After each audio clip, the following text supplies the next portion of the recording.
فاتحہ۔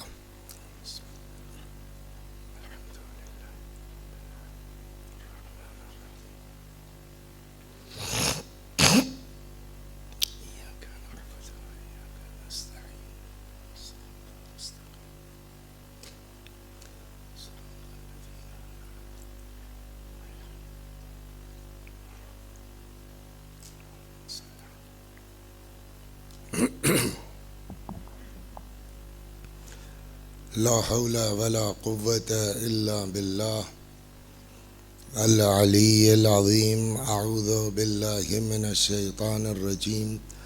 بسم الله الرحمن الرحيم. الحمد لله رب العالمين بارئ الخلائق أجمعين باعث الأنبياء والمرسلين، والصلاة والسلام والتحية والإكرام على البشير النذير السراج المنير سيدنا ونبينا وشفيعنا إن شاء الله أبي القاسم محمد.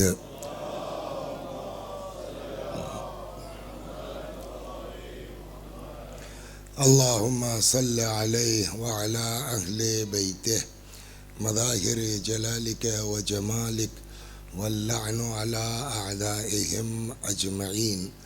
أما بعد، فقد قال الله تبارك وتعالى وقوله الحق. أعوذ بالله من الشيطان الرجيم. بسم الله الرحمن الرحيم. فمن كان يرجو لقاء ربه فليعمل عملا صالحا ولا يشرك بعبادة ربه أحدا. صلوات بر محمد وآل محمد.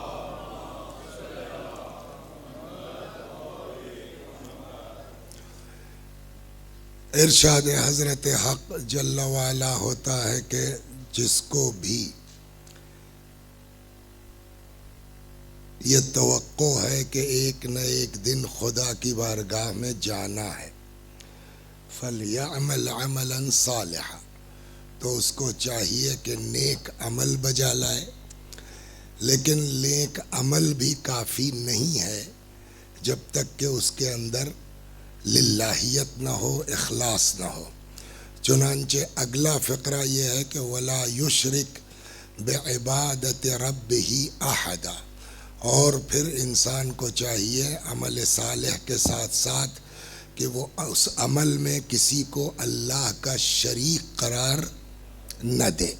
یعنی یہ جو عمل ہو وہ خالص، بولیے، اللہ کے لیے ہو.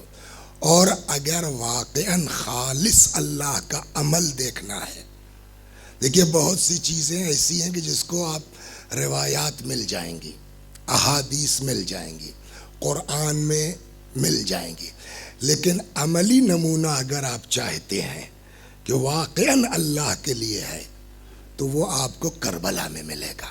صلوات بر محمد و آل محمد.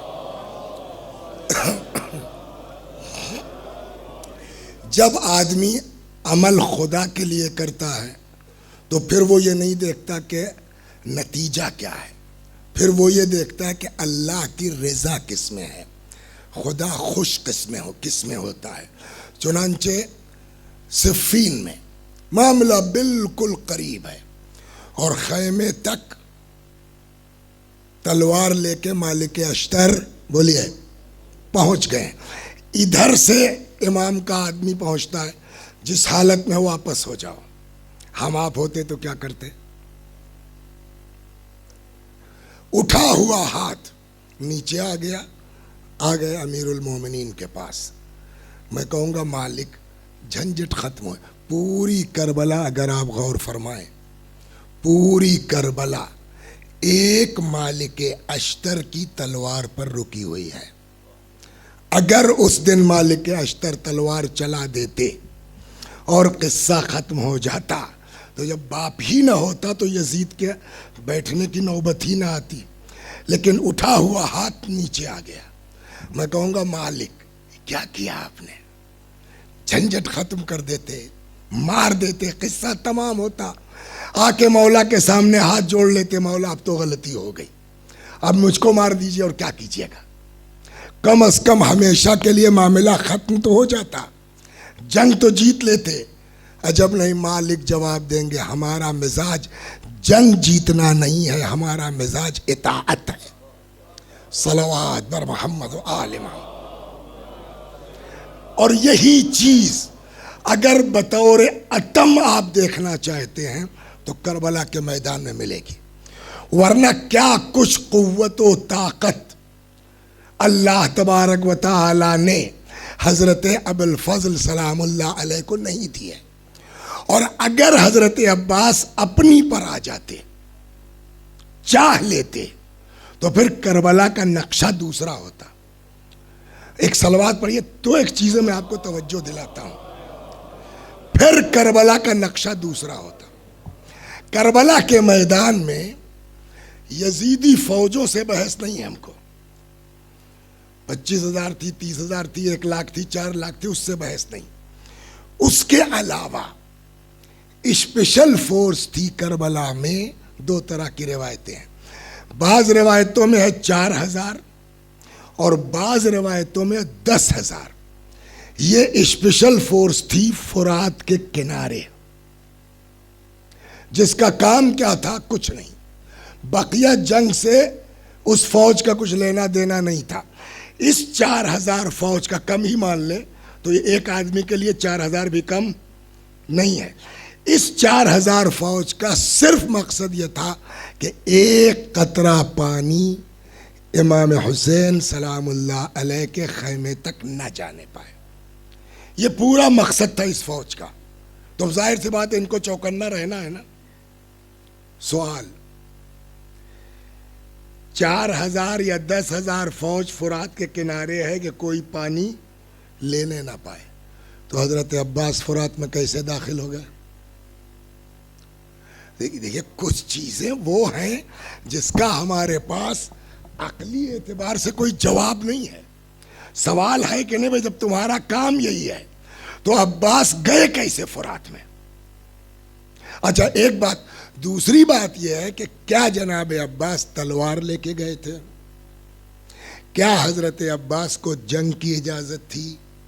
جب بہت زیادہ ہوا تو آخر میں آ کے جب حضرت ابوالفضل نے کہا کہ آقا یہ دل اس سینے میں بڑی تنگی کر رہا ہے، تو امام حسین نے کیا کہا؟ جنگ کی بات نہیں کی۔ جو روایت کا جملہ ہے وہ یہ ہے، ان عزمت علی الجہاد فطلب لہؤلاء الاطفال قلیلا من الماء۔ جب جانے کا ارادہ ہی کر لیا ہے تو پہلے ان بچوں کے لیے تھوڑا سا پانی کا انتظام کر دو۔ تو اس کا مطلب کیا ہوا کہ آپ کا مقصد ہے جنگ لڑنا نہیں ہے، پانی لانا ہے۔ اور یہ بھی بعض کہتے ہیں کہ تلوار لے کے نہیں گئے، ایک ٹوٹا ہوا نیزہ لے کے گئے۔ جب ٹوٹا ہوا نیزہ لے کے گئے تو یہ 4,000 فوجیں کر کیا رہی تھی؟ حضرت عباس کو تو فرات میں داخل ہی نہیں ہونا چاہیے تھا نا۔ کوئی جواب ہے آپ کے پاس؟ ہمارے پاس اس کا ایک حدیث ہے شعراء کے بارے میں، صلوات بر محمد و آل محمد۔ دیکھیں یہ کوئی روایت نہیں ہے، یہ کوئی حدیث نہیں ہے، آپ کی سمجھ میں نہیں آتا آپ نہ مانیے۔ روایت کہتی ہے کہ الشعراء تلامیذ الرحمن، شاعر اللہ کے شاگرد ہیں، یعنی بسا اوقات شعراء کے ذہن میں وہ چیزیں آتی ہیں جو ہمارے آپ کے ذہن میں نہیں آتی ہیں۔ تو اب میں کوئی روایت کی بات نہیں کر رہا ہوں، لیکن اس شاعر کی بات میری سمجھ میں آئی۔ میں جس مدرسے سے مربوط تھا ابھی تک پچھلے سال تک، وہیں کے پرانے طالب علم تب تو ریٹائر ہو گئے، سحر ٹی وی میں تھے، مولانا محسن صاحب بڑے اچھے شاعر تھے۔ انہوں نے اس چیز کو محسوس کیا کہ آخر جب 10,000 سپاہی لگے ہوئے ہیں اور حضرت عباس کو جنگ کی بولیے اجازت بھی نہیں ہے تو یہ سب کیسے نہیں روک پائے، اور حضرت عباس فرات میں داخل کیسے ہو گئے؟ یہ سوال ہے کہ نہیں ہے؟ ہمارے پاس اس کا کوئی نہ عقلی جواب ہے، نہ نقلی جواب ہے، نہ کوئی روایت ہمارے پاس ہے، نہ کوئی حدیث ہے۔ لیکن اتنا پتا ہے کہ فرات میں گئے، مشکیزے کو بھرا اور مشکیزہ بھر کے پلٹے۔ تو ایک چیز اور آپ دیکھیے، مشق کاہے کی ہوتی ہے؟ چمڑے کی. وزنی برتن تو جلدی ڈوب جائے گا, لیکن چمڑا پانی میں, بولیے, تو اس کے لیے کیا کرنا پڑے گا آپ کو؟ ہاتھ سے دبانا پڑے گا. تو ساری توجہ آپ کی ادھر ہے. تو جب تک آپ پانی میں ہیں, بھر رہے ہیں, تب تک آپ کی توجہ وہاں ہے. اس وقت کیا کر رہے تھے یہ لوگ؟ مشکیزہ بھر کے نکل آئے. تو سوال یہ ہے کہ یہ فوجی کر کیا رہے تھے؟ اس کا جواب ہمارے آپ کے پاس نہیں ہے سوائے اس شعر کے. آج 8ویں مجلس ہے غالباً. ابھی تک آپ نے مجھ کو شعر پڑھتے نہیں سنا ہوگا. شعر ویر نہیں پڑھتا جلدی, اس لیے یاد ہی نہیں ہوتا شعر. لیکن یہ شعر ایسا تھا کہ یاد ہو گیا ہے. صلوات بر محمد و آل محمد.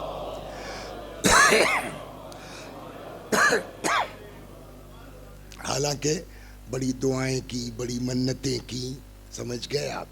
جناب معصوم قم کے روضے پہ زری پکڑ کے دعا کی کہ 2-4 شعر ہو جائیں. 2 شعر ہوا ہے زندگی میں. ایک تو ممبر سے پڑھنے لائق ہے, ایک پڑھنے لائق نہیں. اکیلے میں سنا دوں گا آپ کو. تو میں شعر ویر نہیں کہہ پاتا اور جلدی یاد بھی نہیں ہوتا. مگر یہ ایسے سوال کا جواب ہے کہ یہ شعر یاد ہو گیا.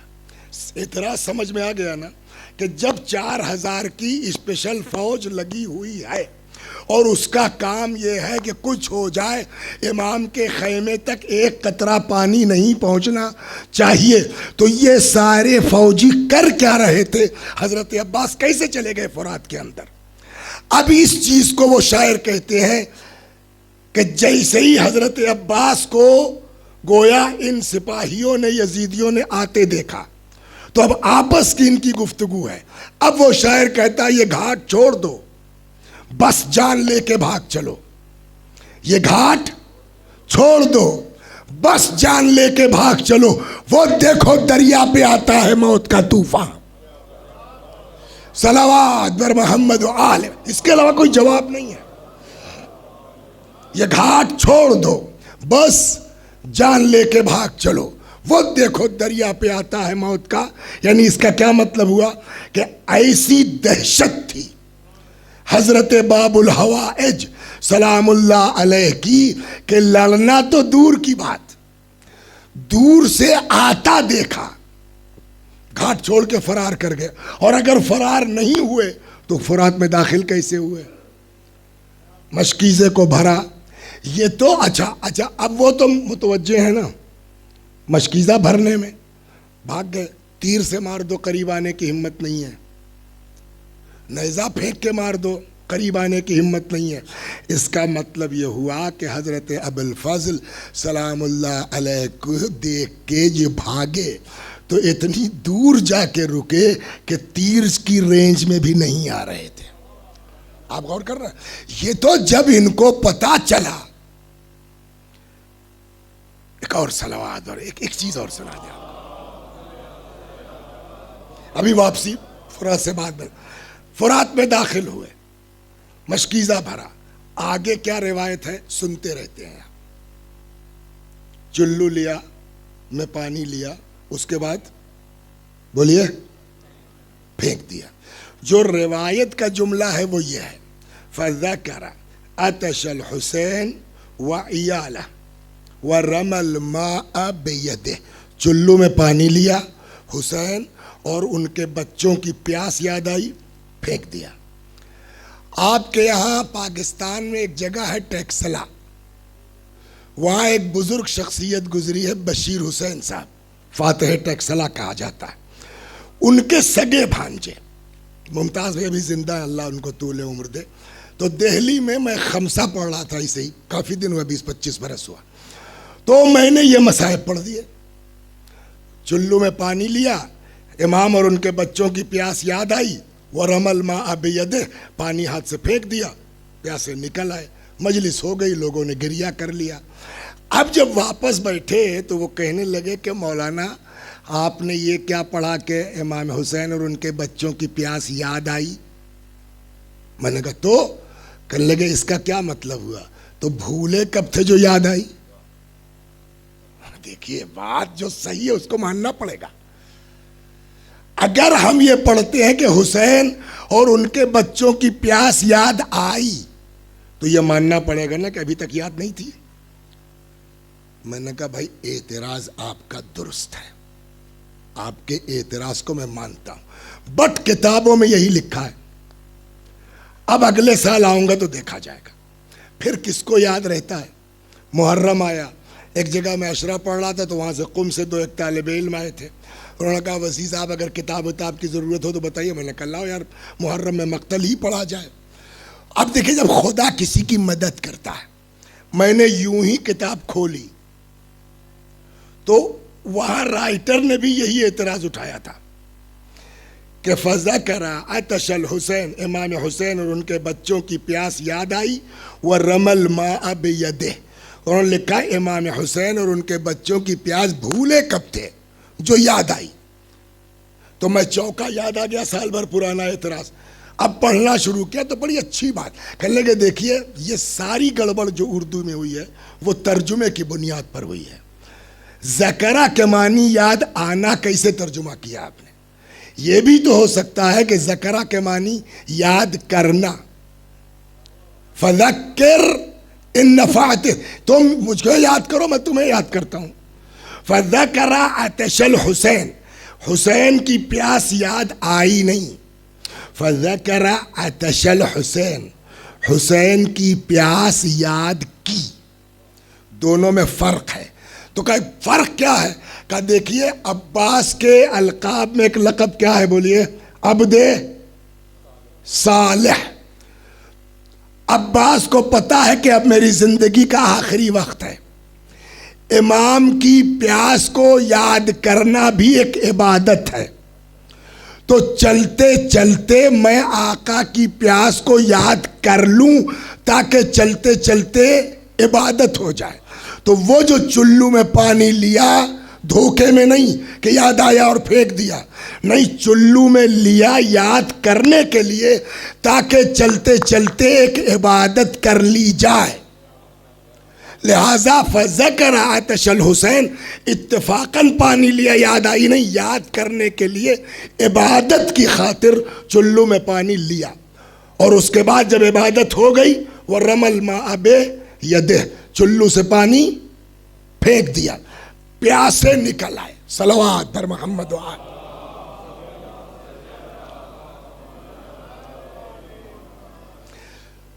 اب جب پیاسے نکل آئے تب تک ان لوگوں کو یہ پتا چلا کہ یہ تو تلوار لیے ہی نہیں ہے, ہم بلا وجہ ڈر کے بھاگے جا رہے تھے, یہ تو صرف ان کے ہاتھ میں نیزہ ہے. اب جو بھاگی ہوئی فوجیں سمٹی ہیں, ادھر بڑھتے جا رہے ہیں اور صرف ایک مقصد ہے حضرت عباس علیہ السلام کا. وہ کیا ہے؟ کہ کسی صورت سے بچوں تک پانی پہنچ جائے. اس کے علاوہ کوئی دوسرا مقصد نہیں ہے. چلے جا رہے ہیں, چلے جا رہے ہیں کہ اتنے میں اب چونکہ ان کا جو ہے وہ دہشت کم ہو چکی ہے کہ ہاتھ میں تلوار نہیں ہے, لہذا کسی صورت سے, اچھا, اور سامنا الگ چیز ہے اور پیچھا الگ چیز ہے. کسی نے پیچھے سے ایک ایسا وار کیا کہ داہنا بازو قلم ہو گیا. اس میں بہت سے لوگ شاعر ہوں گے, شعر کہتے ہوں گے. ایک سوال, کوئی ہے شاعر اس میں؟ ذرا ہاتھ اٹھا دے. کوئی ہے شاعر؟ نہیں ہے کوئی. ابھی آپ کسی شاعر کو کوئی مصرع دیجئے کہ بھئی یہ یہاں شب بیداری ہونی ہے, اس کا مصرع یہ ہے, ذرا اس پر آپ ایک نوحہ کہہ دیجئے. اور اتفاق سے شاعر کی انگلی کٹی ہو, زخم لگا ہو, چوٹ لگی ہو, تو وہ شاعر بعد میں منع کرے گا. دوست یار کہیں گے یار اس کا ایسے ہی انگلی کٹ گئی ہے, اس کے ہاتھ میں درد ہو رہا ہے, یہ شعر کیا کہے گا؟ یہی ہوگا نا. تو جس کی انگلی کٹ جائے وہ شعر نہیں کہہ پائے گا, اور جس کا بازو قلم ہو گیا ہو, بولیے. اور کمال یہی ہے کہ شعر ایسا ہے جو بتاتا ہے بازو قلم ہونے کے بعد کہا گیا ہے. ایسا نہیں ہے کہ پرانا شعر ہے اور حضرت عباس نے پڑھنا شروع کیا. ادھر بازو قلم ہوا, ادھر حضرت عباس نے شان امامت میں شعر کہنا جو واللہ ان قطعتم یمینی, خدا کی قسم اگر تم نے میرا داہنا بازو قلم کر لیا. کیا مطلب ہوا اس کا؟ اس کا مطلب بازو قلم ہونے کے بعد یہ شعر کہا گیا ہے نا، یہ چیز سوائے حضرت عباس کے اور کہیں نہیں ملے گی۔ واللہ ان قطعتم یمینی، اگر تم نے میرا داہنا بازو قلم کر لیا ہے، انی احامی ابدا عن دینی، میں مستقل اپنے دین کی حمایت کرتا رہوں گا، وعن امام صادق الیقینی، اور اس امام کی حمایت کرتا رہوں گا جس پر میرا سچا یقین ہے، نجل النبی الطاہر الامینی، اس امام کی حمایت کرتا رہوں گا جو اس نبی کی نسل میں ہے، جو طاہر ہے، جو امین ہے۔ اس طریقے سے جب اپنی وفا کا اعلان کیا ہے، ایک سوال کروں آپ سے، کیا دعا حضرت علی کے صدقے میں قبول نہیں ہوگی؟ بولیے، کیا جناب فاطمہ کے طفیل میں دعا قبول نہیں ہوگی؟ کیا خود امام حسین سلام اللہ علیہ کے صدقے میں دعا قبول نہیں ہوگی؟ جس کے صدقے میں چاہو۔ لیکن سب جو ہے باب الحوائج ہیں، سب کے طفیل میں دعا قبول ہوگی، لیکن سوائے حضرت عباس، بولیے کسی کا لقب باب الحوائج ہے؟ اب آمادہ ہو جائیے، آج باب الحوائج کا ذکر ہے، جس کی جو حاجت ہے۔ ہاں البتہ ایک بات کہوں گا، مانگنے کا ہنر ہونا چاہیے، مانگنے کا سلیقہ ہونا چاہیے۔ آپ کے بر صغیر پر، ہندوستان پر، جب اس بادشاہ نے، کیا نام تھا اس کا، نام بھول جاتا ہوں، صلوات بر محمد و آل محمد، نادر شاہ درانی، جب نادر شاہ درانی نے ہندوستان پر قبضہ کر لیا اور سب معاملہ سیٹ ہو گیا، وہ ہندوستانی تاج بھی جیت ویت لیا، تو اس کا ایک وزیر تھا جس کا نام تھا مہدی، اتفاق سے شیعہ تھا۔ تو مہدی نے کہا بھائی اب تو سارا معاملہ سیٹ ہو گیا، اب ہم کو اجازت دیجئے، میں ذرا نجف جانا چاہتا ہوں۔ نادر شاہ درانی نے کہا نجف کیا کرو گے جا کے؟ کہا میرے مولا امیر المومنین سلام اللہ علیہ کی قبر مبارک ہے، میں اپنے امام کی زیارت کو جاؤں گا۔ نادر نے کہا یار تم شیعہ لوگ بھی عجیب ہو، مردے کی قبر پہ جا کے کیا ملے گا تمہیں؟ مہدی نے کہا ایسی بات نہیں ہے، میرا مولا عام انسان نہیں ہے، عام مردے کی طرح نہیں ہے، اور خاص بات تو یہ ہے وہاں کی کہ نجس چیز جا بھی نہیں سکتی، اس لیے ہر آدمی جا بھی نہیں سکتا۔ ایسا کہ بالکل ایسا ہے۔ عجب بادشاہوں کی کھوپڑیاں تو عجیب طرح جو گھس جائے۔ اس نے کہا اگر ایسا ہے تو میں خود چلوں گا۔ شراب ایک برتن میں رکھ کے اس کو سیل کر دیا گیا، شراب نجس ہے کہ پاک؟ نجس۔ ایک کتا لیا گیا، لوہے کی زنجیر باندھی گئی، پہنچ گئے یہ لوگ نجف۔ جیسے ہی حرم کے احاطے قریب پہنچے، کتا الٹا۔ آپ بتائیے کئی سپاہی مل کے کھینچے، ان کی طاقت زیادہ یا ایک کتے کی؟ لیکن زنجیر ٹوٹی، کتا الٹے پیروں بھاگا۔ مہدی نے کہا دیکھا؟ کہاں وہ تو دیکھا، مگر شراب تو اندر آ گئی ہے، شراب بھی تو نجس ہے۔ کہا کھولو۔ اب جو سیل توڑی گئی تو معلوم ہوا اندر شراب ہے نہیں، سرکہ ہے۔ صلوات بر محمد و آل محمد۔ اب یہ معجزہ دیکھنے کے بعد ایسا بدلا ہے نادر، اس نے کہا یہ بارگاہ ایسی نہیں ہے جہاں کتے لائے جائیں، ڈالو میری گردن میں زنجیر اور لے چلو مجھے کتے کی طرح کھینچتے ہوئے۔ یہ جو ہم لوگوں کے ہاں نام رکھے جاتے ہیں نا، کلب حسن، کلب حسین، کلب عباس، میں کوئی اتھینٹک میرے پاس وہ نہیں ہے، لیکن شاید اسی کے بعد شروع ہوا ہو۔ اب کسی کی ہمت نہ پڑے، بھائی تازہ تازہ معجزہ دیکھا ہے، کل کو ہوش میں آئے گا جو کھینچ کے لے جائے گا اس کی خیر نہیں، تو کسی کی ہمت نہ، کہتے ہیں دست غیب نمودار ہوا، کھینچتا ہوا اس کو لایا۔ وہ تاج جو ہندوستان سے جیت کے لے گیا تھا، قبر مولا پہ رکھ دیا۔ آقا تم ہو، مولا تم ہو، شاہ تم ہو، مجھ کو تمہاری بارگاہ میں کتے کی طرح آنا چاہیے۔ پھر اس کے بعد نادر شاہ نے جو اپنی بادشاہت کی مہر بنوائی نا، معلوم ہے مہر پہ عبارت کیا تھی؟ قلب آستان علی نادر شاہ قلی. نجف وغیرہ کی زیارت کی. اب مہدی کو چانس مل گیا. مہدی لے کے آ گئے ان کو کربلا. پہلے گئے امام حسین علیہ السلام کی بارگاہ میں. یہ امام حسین کی قبر مبارک ہے, یہ پایتی علی اکبر کی قبر ہے, یہ شہداء ہیں, یہ حبیب ابن مظاہر ہیں. اس سب کو بیان کیا. اس کے بعد جب وہاں سے فرصت ہو گئی کہا اب چلو. اب لے کے آئے باب الحوائج کی. کہ یہ کس کی قبر ہے؟ کہ یہ حسین کے بھائی علی کے فرزند ابو الفضل العباس کی. تو نادر شاہ نے کہا کہ جب بیٹے کی قبر پاس میں ہے, اصحاب کی قبر پڑوس میں ہے, تو بھائی اتنا دور کیوں ہے؟ مہدی نے اپنے اعتبار سے سمجھانا چاہا کہ وہ وصیت یہ تھی اور لاش اس قابل نہیں تھی کہ اٹھا کے لائی جا سکتی, اور خود کی خواہش بھی یہ تھی. وہ سمجھاتا رہا, لیکن نادر کی سمجھ میں جب جو ہے وہ بیٹے کی قبر پاس میں ہے, اصحاب کی قبر, تو ان کی کیوں دور ہے؟ کہ اتنے میں رونے کا شور اٹھا. کیا بات ہے؟ تو کسی نے کہا ارے صاحب یہاں تو ضرورت مند لوگ آتے ہی ہیں, کوئی آیا ہوگا ضرورت مند بیچارہ پریشان حال. کہ دیکھو کون ہے, بلاؤ. تو ایک لڑکا تھا بیچارہ فریاد کر رہا تھا, جوان, پکڑ کے لایا گیا. کیا بات ہے؟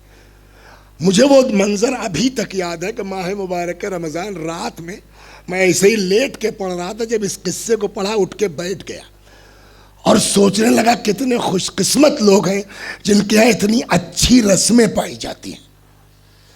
پکڑ کے لایا. کیا بات ہے؟ کہنے لگے صاحب میں کربلا کے قریب کے گاؤں کا رہنے والا ہوں.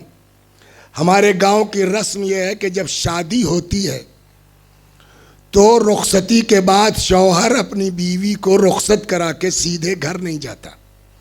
وہ پہلے آتا ہے کربلا, اس باوفا کی بارگاہ میں, ایک دوسرے سے ان کے سامنے وفاداری کا عہد و پیمان ہوتا ہے, اور پھر اپنے گھر جاتے ہیں. میری بھی شادی ہوئی تھی, میں بھی اپنے گاؤں کی رسم کے مطابق اپنی بیوی کو لے کے کربلا آ رہا تھا. راستے میں ڈاکوؤں نے حملہ کر دیا. مال و زر جو لوٹا بھی بیوی بھی اٹھا لے گئے. تو اب میں کہاں جاؤں؟ میں یہاں باب الحوائج کی بارگاہ میں آیا ہوں, فریاد کر رہا ہوں. نادر نے کہا علاقہ بتاؤ, کہاں کا قصہ ہے, کل تک تمہاری بیوی مل جائے گی. اس نے کہا نہیں, ہم کو آپ کی ضرورت نہیں, ہم جن کے پاس آئے ہیں وہ ہمارے لیے کافی ہے. یہ عقیدہ بھی ہونا چاہیے. تو اتنے میں کسی نے کہا اے ذرا سنبھل کے, ہوشیار, بہت ظالم بادشاہ ہے, ہندوستان سے آیا ہے. اس کے منہ سے نکل گیا کیا میرے مولا سے زیادہ طاقت اس کے پاس ہے. یہ جملہ نادر نے سن لیا. اس نے کہا ٹھیک ہے جاؤ, اگر کل تک تمہاری بیوی نہیں ملی تو پھر تمہاری بھی خیر نہیں ہے. اب کیا کرے بیچارہ. آ گیا قبر. اب تب اس طرح سے روزہ ووزہ نہیں بنا تھا, پھر نادر ہی نے شروعات کی ہے بنانے کی. قبر پر گرا دیا. مولا ابھی تک تو بیوی کا غم تھا, اب یہ ظالم بادشاہ کی تلوار بھی سر پہ لٹک رہی ہے, مولا کیا کروں. روتا رہا. اچانک پھر رونے کی آواز تیز بلند ہوئی. پبلک متوجہ ہوئی. کیا دیکھا؟ وہی شخص ایک عورت کا ہاتھ پکڑے قبر عباس کا طواف کر رہا ہے. نادر نے کہا اب کیا ہے؟ کل لگتا ہے اس کی بیوی آ گئی. کہ بلا لاؤ. دونوں طلب ہوئے. تو جہاں تک شوہر نے بتایا تھا اس نے بھی کہا ہاں. اب اس کے بعد اس کی بیوی کہتی ہے, بس مجلس تمام, کہ صاحب جب ڈاکو مجھ کو لے کے چل پڑے اور ہر طرف سے میں مایوس ہو گئی, تو اب میں کس سے فریاد کرتی؟ میں نے وہیں سے رخ کیا کربلا کا. اب آپ سوچئے کیا کہہ کے پکارا ہوگا, اے سقا اے سکینہ میری مدد کرو. نہ, دیکھیے مانگنے کا ہنر سب سے اہم چیز ہے. اے باب الحوائج میری مدد کرو. نہ. اے ابو الفضل العباس میری مدد کرو. نہ. کہ جب ہر طرف سے مایوس ہو گئی تو میں نے رخ کیا کربلا کا, اور وہیں سے میں نے پکارا اے زینب کے بھائی میری عزت تمہارے حوالے ہے. کہا بھی میری زبان سے یہ فقرہ نکلا تھا.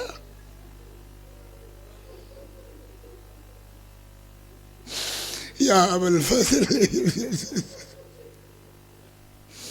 ایک سوار نمودار ہوا، سارے ڈاکوؤں کو تہہ تیغ کیا۔ اچانک کیا دیکھتی ہوں، قبر عباس کے پاس اپنے شوہر کے قریب کھڑی ہوں۔ اللہ اکبر، یا اللہ، آج اس مجلس میں مرد و عورت جو بھی آئے ہوں، خدا کسی کو بحق حضرت ابو الفضل عباس کسی کو واپس نہ جانے دینا خالی ہاتھ۔ کچھ دور چلے تھے کہ ایک شخص نے ایسی تلوار ماری، بایاں بازو قلم ہو گیا۔ صرف ایک مقصد تھا، کیا؟ کسی صورت سے بچوں تک پانی پہنچ جائے۔ مشکیزے کو دانتوں سے دبایا، بڑھتے جا رہے ہیں کہ اتنے میں ایک ایسا گرز پڑا، عباس گھوڑے سے زمین پر آئے۔ بس 2-3 منٹ پڑھتا ہوں، اب وہ مصائب پڑھتا ہوں جس کی حضرت عباس نے خود خواہش کی اپنے ذاکر سے۔ ایک ذاکر تھے جن کا نام تھا سید کاظم۔ کیا؟ سید کاظم۔ ایک دن سید کاظم کے پاس ان کا دوست آیا، کہنے لگا کاظم بھائی، میں نے آقا کو خواب میں دیکھا ہے، فرماتے ہیں اس کاظم سے کہو میرے مصائب کیوں نہیں پڑھتا ہے۔ تو کاظم نے کہا یار تم تو سنتے رہتے ہو، میں حضرت کے مصائب پڑھتا ہوں۔ کہا نہیں، آقا نے کہا ہے کہ میرے ذاکر سے پوچھو وہ مصائب کیوں نہیں پڑھتا جو سب سے سخت۔ کاظم نے جلدی سے کہا جلدی بتاؤ میرے مولا نے کیا کہا ہے؟ کہا عباس نے کہا ہے میرے ذاکر سے پوچھو جب کوئی سوار گھوڑے سے زمین پر گرتا ہے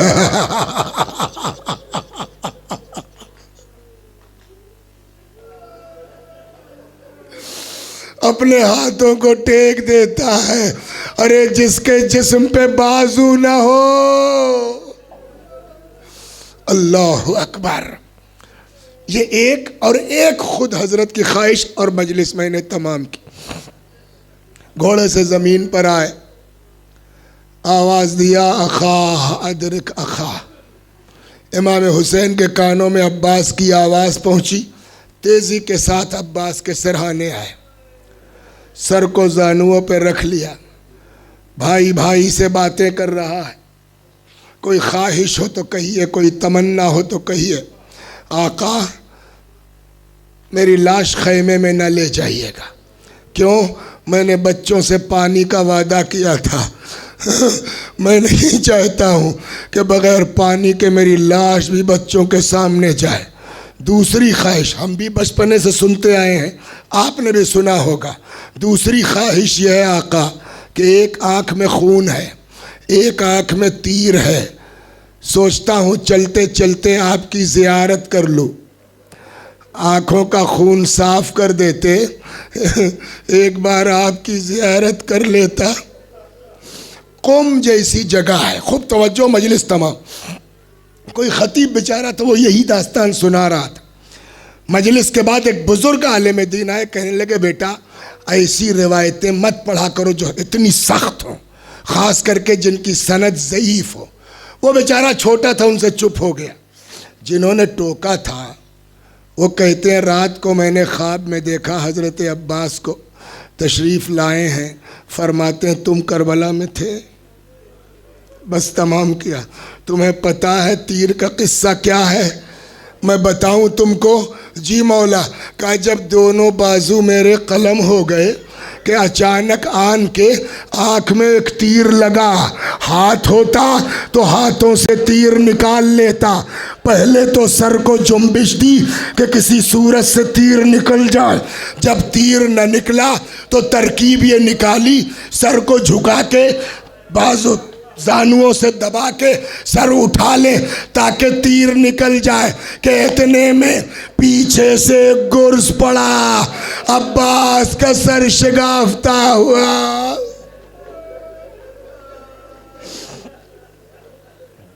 وَسَيَعْلَمُ الَّذِينَ ظَلَمُوا أَيَّ مُنْقَلَبٍ يَنْقَلِبُونَ إِنَّا لِلَّهِ وَإِنَّا إِلَيْهِ رَاجِعُونَ